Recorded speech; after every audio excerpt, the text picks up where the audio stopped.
Welcome back to the House of Takes NBA show. I am Dave DeBa. Oh my gosh, we are going to have so much fun on today's show. We are going to talk about Klay Thompson. He actually pays a little respect last night to Ginobili. We're also going to talk about Drew Holiday committing to the U.S. Olympic team. Look, he's only 2 gold medals behind his wife, Lauren, who won 2 gold medals, of course, with the USA women's soccer team. We're also going to talk about LeBron being old. Let's just face it, LeBron is actually old. He's actually very, very old, at least in basketball years, but that old man is averaging 25, 7, and 7 on the season. We're also going to talk about Mad Max's absolutely incredible last 4 minutes of his game last night against the Dallas Mavericks, the buzzer beater heard around the world. Hey, and maybe we'll even get into something a little lighter like the G League Memphis Grizzlies. Who knows what will come up on today's show? But today we actually begin with the Miami Heat, who have now won 8 out of 10 games. They're actually in the 5th spot in the Eastern Conference at this point.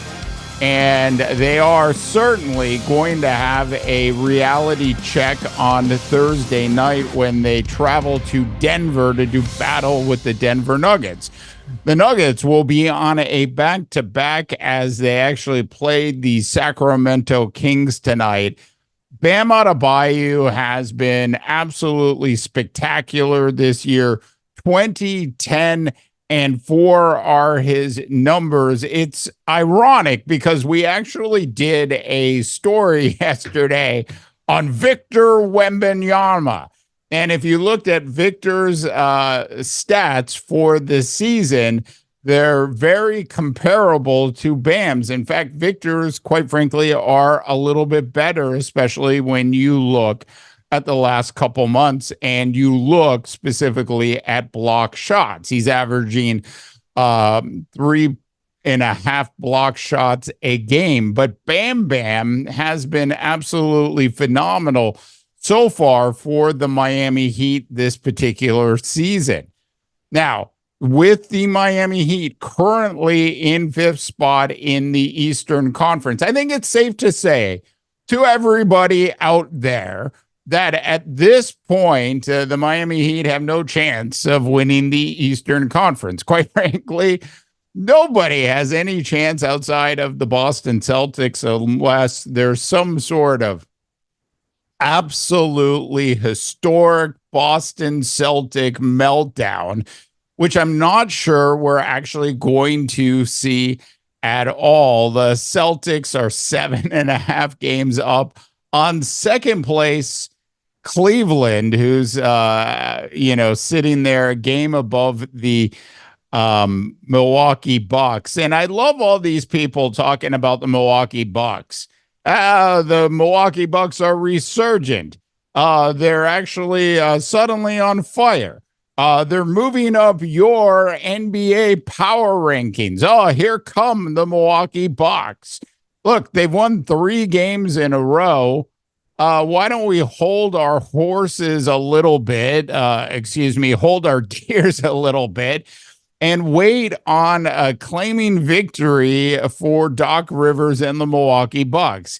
It's a long season, and of course, we are in the midst of that. I mean, as our banner says, NBA end of season 2024, it's a mad dash, and what the fuck is going to go on? It is exactly where we're at this point in the NBA season. It is too early, North America, for anybody to be claiming any kind of success with the Milwaukee Bucks and Doc Rivers. It is too early to be moving the Milwaukee Bucks up any kind of power ranking at this point. All right. So some quick thoughts on what's going on in the Eastern Conference. Hey, by the way, if in case you didn't notice, the New York Knicks have won 3 out of 10 games. They are 3-7. Now, of course, they've had injuries, and we understand that. But I'm just saying, maybe some of these trades and deals to bring in Detroit Pistons might not actually work out. Hey, let's go bring in 2 players from the worst team in the NBA and see how they'll actually improve our New York Knicks team. The result has been 3-7 during the last 10 games. I am just saying, North America. All right. So next up, we're going to play some Klay Thompson video for you. This is Klay Thompson talking last night after the Golden State Warriors won a game. And of course, for all of you out there, Klay Thompson has officially been turned into a 6-man. Klay Thompson for 6-man of the year. Let's play the video. Well, thanks, Molly. That means a lot coming from you. And I'm embracing it. I love it. I mean, some of the greatest to play this game have been 6-men in their career. I mean, the first one that comes to my mind is Manu. And we all know the Spurs want to be the franchise they are without him. So it was easy for me to make that transition. I'm not going to say it was easy, but it wasn't as difficult as people thought. And, I mean, I can't think of a better backcourt coming off a bench in the league between me and Chris. So we're going to take great pride in that and try to, bring this team to heights we all aspire to reach. So I absolutely love how Klay Thompson actually pays respect there to Ginobili, talking about Manu and how he was, a great 6 player for the San Antonio Spurs back in the day. All of that is absolutely clear. It's also interesting to think, I mean, imagine your backup point guards being CP3 and Klay Thompson. I mean, that right there should tell you everything you need to know about a depth chart on a particular team. Now, the Golden State Warriors don't necessarily have a Klay Thompson replacement yet in their starting lineup. As good as the rookie is, Brandon Podzinski, he's still nowhere near the Klay Thompson of old in the starting lineup for the Golden State Warriors. But it is exactly what the Warriors need right now. I absolutely, once again, love that Klay Thompson has found a way to actually accept his new role with the Golden State Warriors, and is quite frankly the only way that Klay Thompson and the Golden State Warriors are actually going to find a way actually into the playoffs. That play-in position is certainly a spot that the Warriors and, of course, the Lakers don't want to be. Unfortunately, for both of those teams, they will probably be sitting in an environment where they actually have to play in a play-in game just to make the playoffs.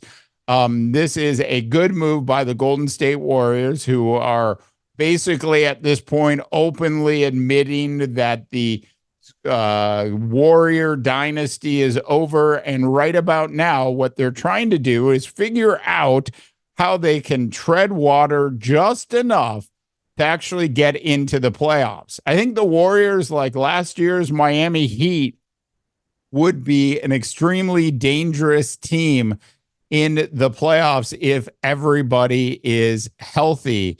Of course, nobody is going to take down the Denver Nuggets in the Western Conference this year. At least that's my opinion as we sit here with 20 plus games to go in the season. All right.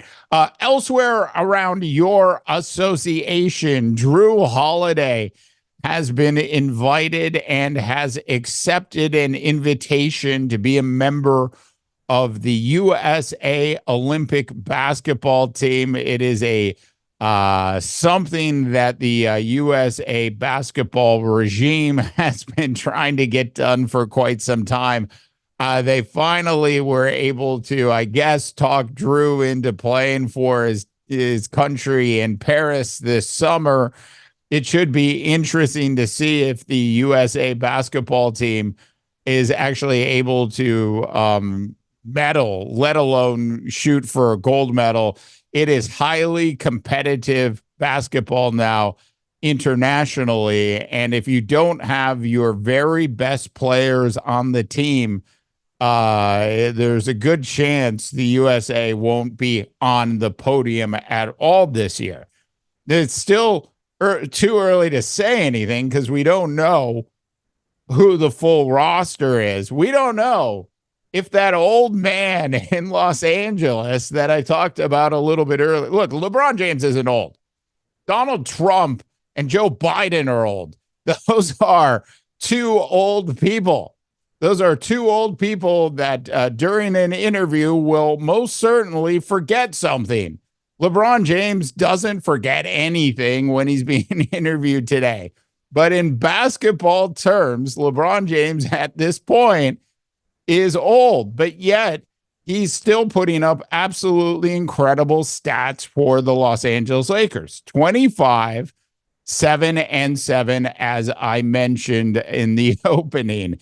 I absolutely love LeBron James, and I would absolutely love to see LeBron commit to play for the USA basketball team this summer in Paris. And finally, close to finally today, we had that big buzzer beater. I thought I'd go ahead and show you the last 5 3-pointers that Max Strus made. Let's go ahead and play it, and it will conclude with the actual buzzer beater that won the game for the Cavs over the Mavs, and starting to rhyme in Cleveland last night. Few players in the game. Kyrie Irving, great ball movement. Cleveland closes out, but Strus. And now off the inbound, Strus again. Oh no! Strus looking to go 3 for 3 on threes. Mitchell in the open court. Now to Garland. Strus wants it. He has made 4 straight. 1.6 to go. They're out of timeouts. Dallas leads by 1. Mobley, Strus, a heave. Oh no! Oh no! All right. So that was Mad Max Strus last night with his big victory buzzer beater shot, which of course is the buzzer beater heard around the world. There was also a buzzer beater in college basketball last night. We're not going to show it to you, but it was Nevada taking down the Colorado State Rams in that one in Colorado. But I thought it was important tonight today, I should say. We're actually recording in the morning, which is unusual for the House of Takes NBA show. But we're trying something new. But I thought we would end today's show out on a lighter side. And that lighter side is to actually give some love, if you will, to the G League team in Memphis. That's right, the Memphis Grizzlies, who have now won 2 out of 10 games, and are sitting there at 20 and 38 at this point. The Memphis Grizzlies are a team that have been absolutely decimated by injuries, as we all know.